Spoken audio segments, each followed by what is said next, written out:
talking and putting up on a pedestal and really, really, preaching Right. about it. And then our That's right. significant others are just like, well, what is that? I'm like, I've been Right. talking about this for 5 What? years now. Right. What is this thing you're rambling on about constantly, and people are asking you about when we're out, and I just this is outside of my world. And it's okay. You know what? That's That's right. good because we got a nice separation between home and business, and there's nothing wrong with Right. that. Well, listen, let me get That's us right. started. Hey everybody, thanks for coming in on the tail end of a conversation we were having. We're just kind of chopping it up here, and I'm Jim Gast, and you're listening to or watching maybe No Law Firm Left Behind. And so I'm Jim Gast with SpliceNet in Cincinnati, Ohio. We're a technology consulting company primarily for law firms, and we bring in some of the heaviest hitters. This is what Brian just said, by the way, heaviest hitters in the legal community. And so today is no different. I'm joined today by Dave Meyers. Dave, man, Hey, we have missed you. it's been, I've had a lot going on in the personal life. Yeah. And so I had to take a brief hiatus from the show, but I am back and We're I'm freaking ready to be happy here to have again. you back. We're ready for you to be Yeah. back, Welcome man. back. Nobody wants to hear me all the time, Brian. They need to hear other people. And Yes. so, You're more accurate importantly there. than me and Dave, I've got this guy right here, and he claims that he's not a heavy hitter. But, Brian, I mean, everything I've seen, everything we've talked about, you're a major all star. Again, as I always say, I'm not introducing you. You do your introductions. Please tell everybody all Certainly. about you. Yeah. Thanks, Jim. And yeah, as I said, I don't know what. Maybe you were just scratching the bottom of the barrel for guests, but thank you for having me on. I really do appreciate it. You've had so many people that I respect and love and admire on so far, and again, I'm happy to just be a place filler because you have to do a show this week. So, thanks for having me. I really do appreciate it. But I'm Brian Redden, attorney, shareholder, COO at Buechner, Haffer, Meyers, and Koenig law firm, which is a 43-year-old 4th Street, Cincinnati firm. We have referred to it for the last few years because so many people have told us that's a lot of names to remember, and there's a couple like so many organizations in Cincinnati, a couple good German names in there that are hard to maybe hard to pronounce when you look at them. So BHMK is the easiest way for people to refer to the firm, and we've leaned into that, and we're okay with that. So BHMK is a 43-year-old 4th Street firm. We focus on the needs of private businesses, closely held businesses, family businesses, their owners and operators. That's our universe. That's where we're trying to play, and to make sure that those organizations and those individuals have the needs that they have, which are complex, which can be very substantial, that they have those needs serviced, that we are a value-added partner to those individuals from the day that they start their business all the way through the life cycle of their business, whether that be through succession planning, sale, transition to the next generation. We've been involved in a lot of those pieces, certainly over my time here and over the lifetime of the firm. And I think we do those things well, and I think we do it with a level of care that is unique, and a level of depth that's unique. And I think that's part of why the firm has been as successful as it was when Bob Buechner and Gloria Haffer were leading the firm, and myself and David Burley and Brian Hirsch have been honored to, as the quote unquote new executive committee of the firm since 2018 to take on that leadership. So I'm Cincinnati born and raised. People, of course, then always ask, well, where'd you go to school? Which means high school. I'm a double X guy, St. X High School, Xavier University. So I had eight years of Jesuit education. So I don't have the SJ after my name, but certainly have fallen into that worldview and mindset, and that filters into a lot of what I do every single day. It's important to me to live up to those ideals, and I try to do that the best I can. I've been here since 2010. So going into I'm in my 12th year with the firm, and I'm just excited where our future is. When I started here, I think I was the 12th attorney. We're now at 20, hopefully soon to be 21 or 22, and my goal for 2022 is maybe getting us up closer to 30, and doing everything we can to continue to push that growth. Well, you've done a great job, and thank you for saying that name for me, because I would have just tore it up, man. Just tore it up. Dave's got something in common with you. Dave, St. X, right? Yep, All right. I'm a St. X high school graduate. Yeah. All right. Went to UC for I'm sorry. undergrad, but well, I ended up at Notre Dame for law school, so that's a fair enough trade. That's some redemption there. I've always been a Notre Dame fan.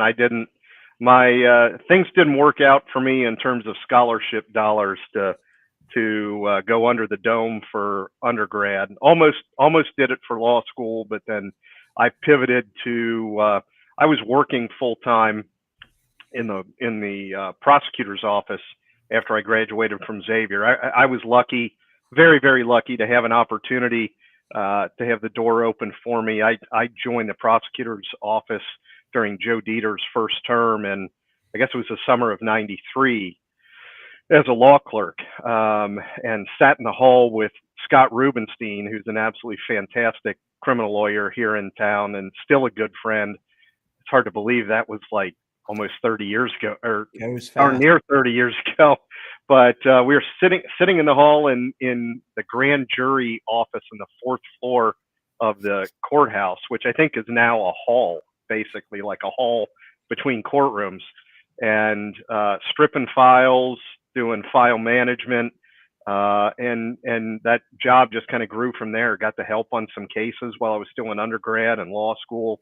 And got some very good advice from some awesome attorneys, incredible prosecutors in the prosecutor's office, who said, listen, if you're smart, you will go to Chase, you will work full time during the day, go to law school at night, not come out with a mountain of debt.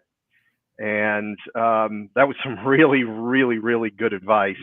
And it's advice that I've repeated more times than I could count to mentees from St. X, from Xavier, that have been introduced to me over the years, that if you want to really learn how to be a lawyer, really learn the business of being a lawyer, and not just be immersed in how to pass the bar, which is, I think, the biggest flaw with law school education. Jim, I know you've talked about that on some of the recent episodes, that you need to learn how to be a lawyer.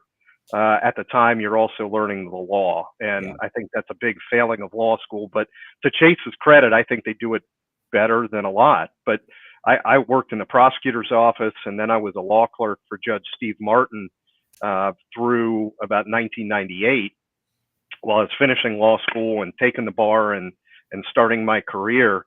And I think the lessons I learned in that 5 or 6 year span are lessons I still use every single day, without a doubt. And I'm glad I did. Well, I have to tell you, you're on today because I view you as a thought leader, right? And I'm not a lawyer, but I've been in and around legal for 25 years now, right? I know a lot of people. I've dealt with a lot of people. We're a consulting company for law firms. Right. And so I've had the benefit of seeing how lots of people practice law, from a cursory perspective, right? How they run their businesses, how they market, how they treat their clients, even the technologies that they use and the processes that they use.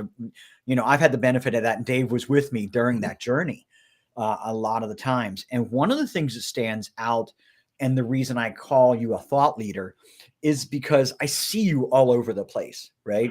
And we talked about this. I mean, you're LinkedIn, YouTube, Facebook, and it's almost, you talk about so much stuff in and around your life, both personal, professional, and you do it in a very smart way, right? And I see you talk about opportunity zones, which I got a quick education on, right? Irish whiskeys, your family's butcher shop, right? Which I love calling a meat store, right? That's just, it's not a butcher, it's a meat store. Right. Estate planning, and even last week I saw you were on Cassandra Gaines' show, who's a very incredible, Awesome logistics lady. trucking lawyer, and she does a Yep. great podcast and a live show. And she's actually my hero when it comes to this right here. And so, I look at that and I see all of that, and it all plays so well for you, right?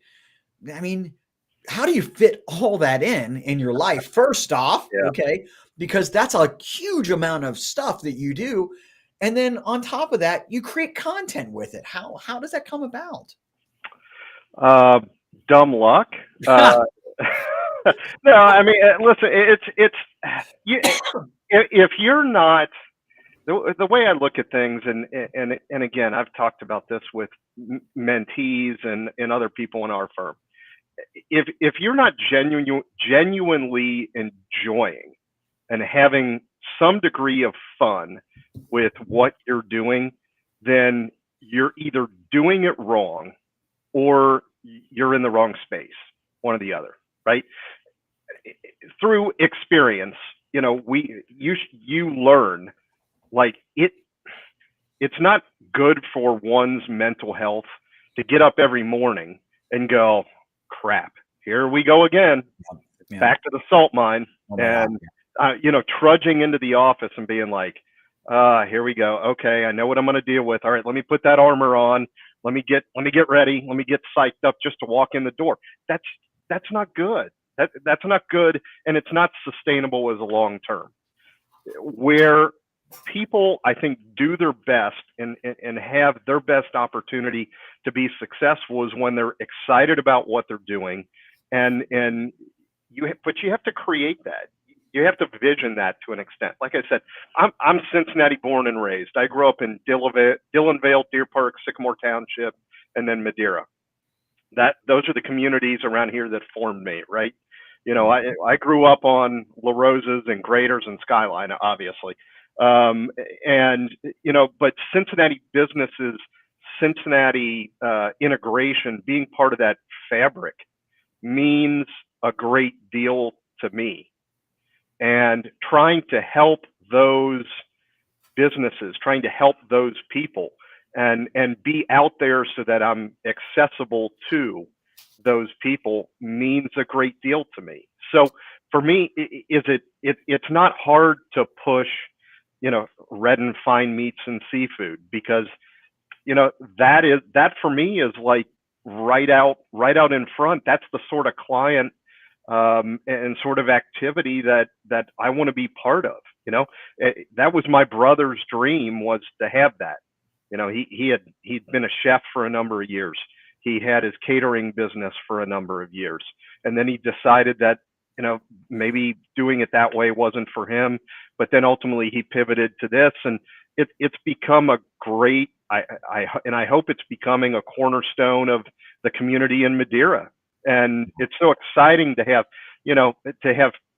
so many people. I mean, I would say 10 times a week, somebody tells me, hey, I was in the store and I got the chicken salad, or I was in the store and picked up amazing salmon, or I picked up some great steaks for a family dinner that we had, and how excited they are to be able to visit that place, and to have a role helping my brother get that thing started, get that off the ground.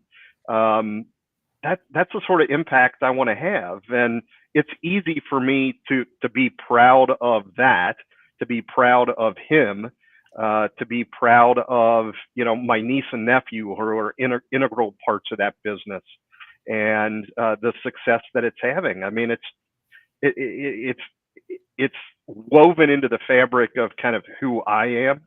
And it's not hard then when those opportunities come up, when Cassandra calls and says, hey, I want you to come on and talk about, non-competes and what's going on in the transportation industry, because I have a handful of clients that are in that industry that are here local and that I want to see do well. And, when she asked me to come on and talk about a case that may impact them in some way, shape, or form, there's no hesitancy to say, yeah, I'm willing to do that. But I'll tell you too, I spent an hour and a half to 2 hours reading all the pleadings in the case she wanted me to talk about.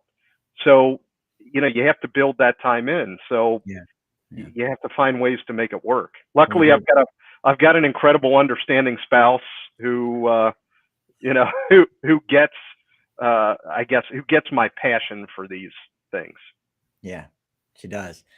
Dave, I mean, what do you say to all that, Dave? I mean, how do you follow up to that? I mean, because it seems so much just like, without saying it, sounds like the last couple of weeks where service was a topic. Would you agree?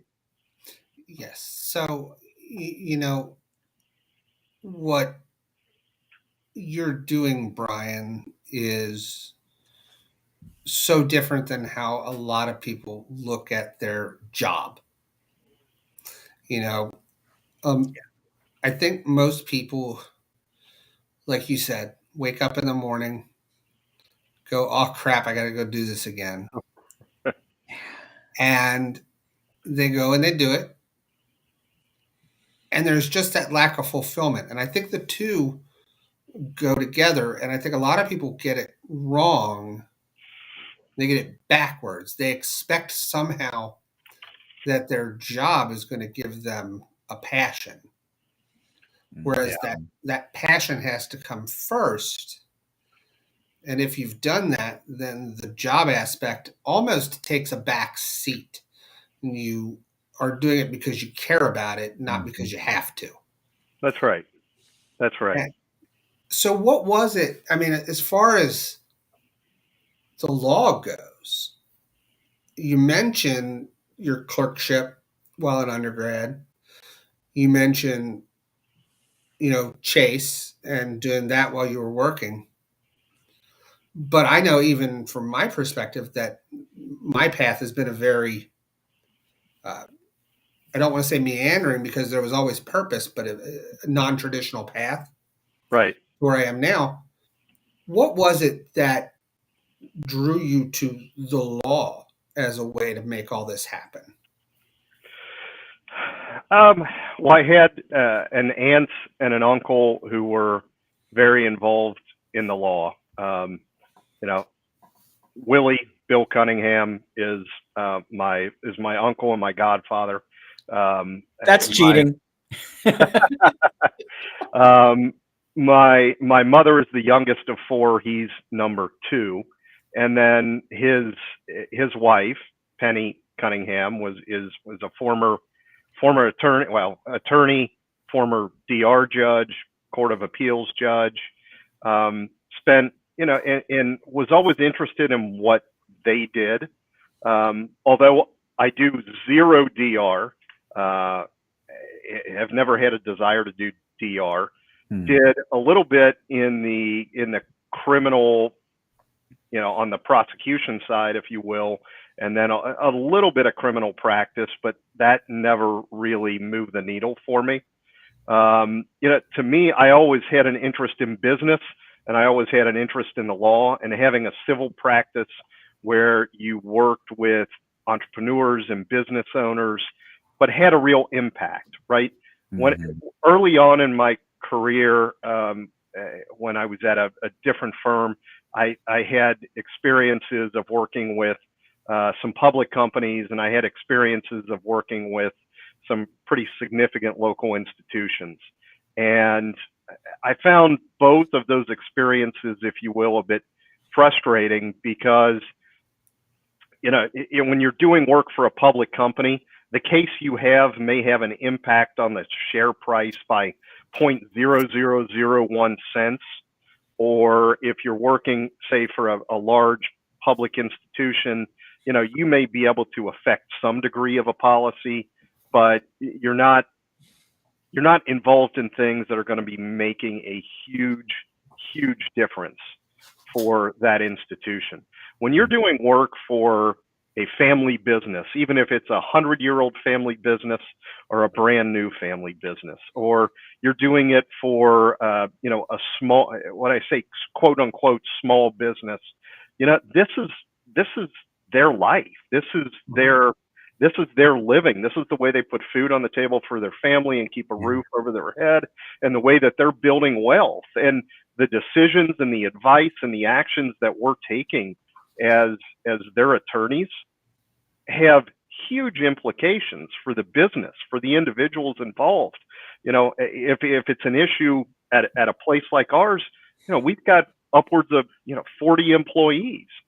That matters for those people. For Jim, for your business, that matters for 20 people. Right? I mean, these are fundamental decisions and impacts that you can see, touch, and feel. When I go to a client's place and they've got a big issue because they've got a problem with an employee or a problem with a critical contract, and they're looking at me saying, listen, I don't know if I can make payroll if this doesn't go well. I mean, that's the sort of pressure, I guess, on the one hand, I had always sought. I've never, Jim, believe it or not, I'm not the type that necessarily seeks to be the front guy, but I do want to be in the room when those decisions are getting made. I want to be an important piece of the decision-making unit. I want to be able to try to help people make good decisions and lead things well. And that, I guess, Dave, is kind of how I got to where I'm at and feel very good about where I'm at. Is, I've got wonderful clients at this point that, seek out my advice, not just on legal stuff, but on business strategy and big picture issues. And, it's really a great privilege to be in that position that people say, hey, I want your take on this. Yeah. And to be able to have input on that. A lot of people look, this show is promoting us, obviously, right? There's no hidden agenda, right? We're trying to help people, but we're doing it. And we know that the secondary effect of it is that it's self-promotion. And it's Right. people that put that effort out there that care about other people more than they do just just themselves, right? That have a huge impact and become thought leaders, like I called you, right? A thought leader. It's because that, I'm seeing a different side of you, by the way, Brian, than I've ever envisioned, right? I see all your posts. I see, I saw your show with Cassandra a bunch of times, and we've interacted here and there, but this is different, right? I'm seeing your motives and your reasoning behind it. I mean, the meat shop, helping, hey, I want to make somebody's life happy, right? That, they connect with the meat shop. When I had, when you were saying that, it came to my mind, what better feeling than when somebody comes back in town from a vacation and wants to go to Skyline or La Rosa's, Right. or, Right. you know what I mean? My friend, Right. I got to stop at Skyline. Stop at La Rosa's, right? And in a Right. community setting, you know what? I'm going to go get some steaks from, that joint right there, Right. Redden. Right. And that's you're doing that in effect by setting that type of thing up. Sure, yeah, you're gonna build a business, and that comes with making money and stuff, but that's not the sole purpose of it. It's No. a heart movement rather than a financial movement. Yeah. And so let me bring it back around to social media, right? And I believe that that's not something that just anybody can do, right? I mean, if they don't like and enjoy what they do, if they don't have the passion and they're getting up, like Dave says, I got to go make the donuts, Right.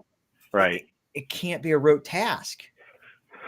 Yeah. No, I agree. And to that point, social media has incredible power, right? Yeah. I mean, think of the time, I don't know about you guys. I've got an iPhone, right? Every Sunday morning, here's your weekly update, and you can look how much time you spent on this, how much time you spent on that, how much time you spent checking your ESPN scores for the Reds or the Bengals or the Muskies or whomever, right? Bearcats. And how much time you had on Facebook or how much time you had on Twitter, et cetera, right? And so often people use social media I guess, is just a forum, a social complaint box, or to pick fights, or frankly to bully other people. And it's regrettable what social media has become. And I mean, yes, I'll to my spouse's lament, every now and then I'll wade into some political stuff on Facebook or social media. I really try. I try fairly hard to stay out of that, and just to really, because I did find early in COVID it was way too easy to get down into the spiral of just that sort of thing. So I did make a conscious decision, like, you know what, I'm gonna try to keep it lighter. I'm gonna try to keep it fun. Obviously, for me, it's probably mostly meat, Irish whiskey, and my dog. But you know what? If any of those are controversial, so be it. I would hope that they would. None of them would be. I see you getting fights over Irish whiskey before. Well, if somebody says proper 12 isn't good for just maybe, well, it might be an offense to the toilet, to clean a toilet with it. But outside of that, there probably isn't a lot there that's terribly controversial.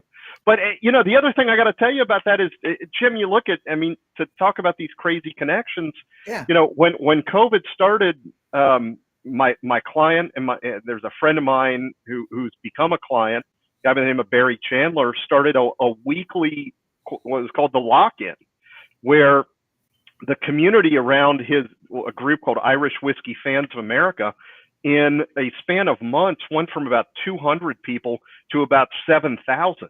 And every Friday night, people, not just across the U.S., people across the world. We're talking people from Ireland, people from the U.S., from Canada. We've had people from Japan come on that thing. And the connections that have been drawn through that group that are international in scope are just unbelievable. Yeah. And,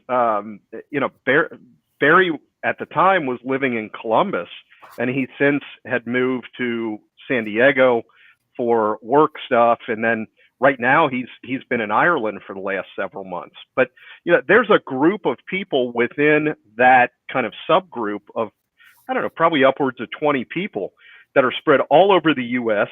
and Ireland, that we have daily ongoing conversations, all because of social media. So people that I would have probably never, ever met, that have become close friends, really, truly, that I've only been in a room with maybe one or two times ever, but talk nearly every day with on social media in some way, shape, or form. And to tie it all back together, a couple of who've specifically come to Cincinnati for one reason or another to go to the meat shop.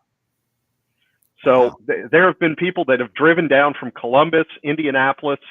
One guy has come in from Michigan, as a matter of fact, just to come and pick up stuff at the store because they've seen me post it and repost it because we've become connected through the Irish whiskey thing. So, you can have meaningful, serious, positive impacts on things through social media. But again, it's okay to think before you click post. That's acceptable. Yeah. It's encouraged. Yeah. Encouraged. Yeah. Yes. And I think that I completely agree with you, Brian, that social media in the right hands and with the right purpose can be a huge benefit. The thing that pops into my mind, and it's a question that I get asked, and you've been so successful across channels and across different mediums. But if you had to say we were advising someone who is a aspiring thought leader, okay? Where would you recommend they start when it comes to using social media in a professional?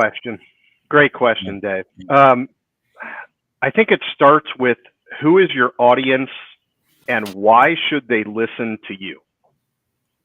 Okay. One of the biggest problems, and Jim, I was thinking about this as in leading up to today, and some of the other guests that you had on. I think her name was Krista, right? From Krista was Strauss great. Troy marketing Yeah. person, which is easy to remember. My wife's name is Krista. So, and you know, I think you've got to dial in who your audience is first and why you matter to them. Because too often, and I see this a lot with law firm marketing or lawyer marketing, that goes something like this. I went to a really prestigious school. I'm really smart. I've done good in other cases. Hire me because of all the above. Nope. That'll get that you doesn't nowhere. do a damn thing. That doesn't move the needle. Nobody cares. The expectation is you're smart. The expectation is you did well in school. The expectation is you've handled cases in the past and have gotten good results. So putting it on your website does nothing for people. We undertook a very detailed process, a very in-depth process over a number of months here that I have to give the credit for at least getting the ball rolling on this to David Burley. It was the person that recruited me to the firm and the reason I really came here in the first place. I've known David probably going on 20 years. And it comes down to this. Unless the potential customer, the client, understands how you can help them, how you can solve their pain, how you can make their life better and or solve their problem, which is why I keep pushing the solutions firm. They don't give a damn about your education, what you've done in the past, or how smart you are, or all the cases you've won in the past. It's irrelevant. It's 100% irrelevant. No, because, and that's where you've got to approach every single thing you do. Yeah. Right. That's why in so much of what we put out on the BHMK channels, on LinkedIn, on YouTube, on Instagram, on Facebook, is our clients talking about the things we've done, because they don't want to hear it from us. I can tell you all day long how great I am, and Jim, you know me well enough that, again, I mean, I look at it and go, yeah, I'm intentional about the things that I do and the choices that I make in terms of how I spend my work time. But, you know, I'm just excited that it has gone as well as it has. But there was thought that was put in behind that question, right? So when one of the videos I'm really proud of, and I was stunned and humbled, was when we were doing the video shoot for Cartridge Brewing. Yeah, down the street from me. And I was there. We were there Friday night. Love that place. Love the feel, the way it's revitalized that area. Tremendous food, and the place was packed on Friday. It was a beautiful night. People were out on the new patio. But the things that Kyle and Lindsay and Anthony said about my role in helping them get that thing started was just like, it just blew me away. It just absolutely blew me away, and was unsolicited too. Yeah.